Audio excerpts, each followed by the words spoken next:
Hi. It was really very nice to be invited to speak the day before Mother's Day. It just allowed me to then have the subject fall into place. Because the original meaning of Mother's Day goes back to 1870. The Civil War in the United States was finally over, and it had been a horrific war for the Americans on both sides of it. And so it began with a call by Julia Ward Howe to the women of the world to gather together in the name of peace. To first gather and speak to and express the sorrows of the wars that they have been affected by, and then, with clarity, to work as mothers and women to bring peace to the world. Women of all nations was the call. It was not a hallmark message on Mother's Day. It was a call to peace.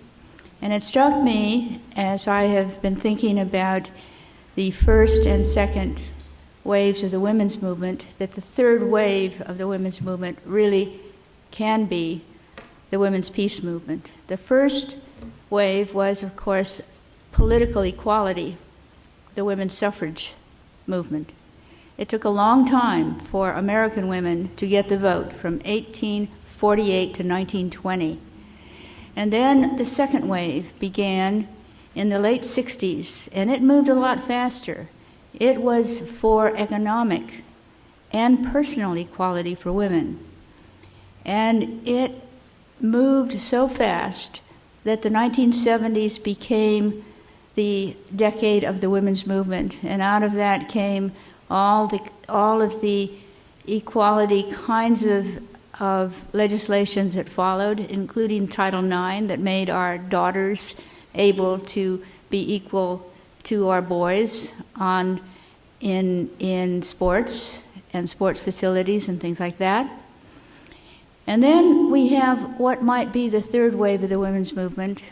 And here I speak to the notion of having the boomers. There's never been as large a group of well-educated, as a group, American women and women in the first world, educated, with resources, having traveled often, being exposed to the rest of the world, and living longer than any generation has ever lived before.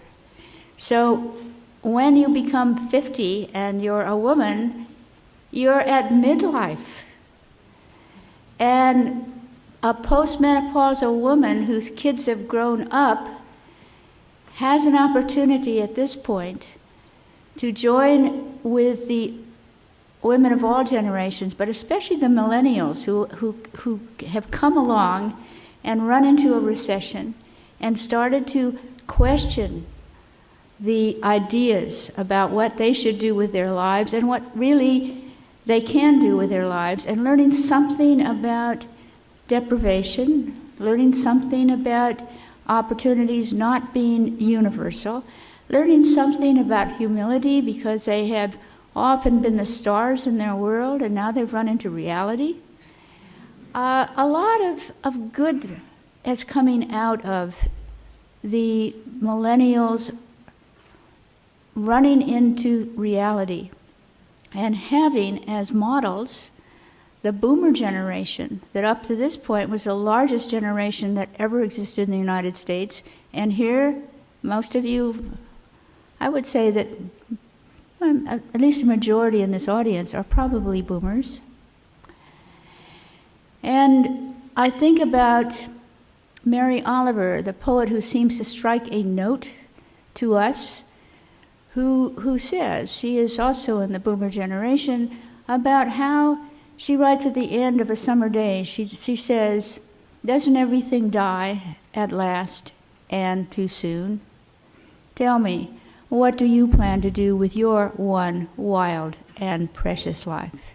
What do you plan to do with the rest of your life?"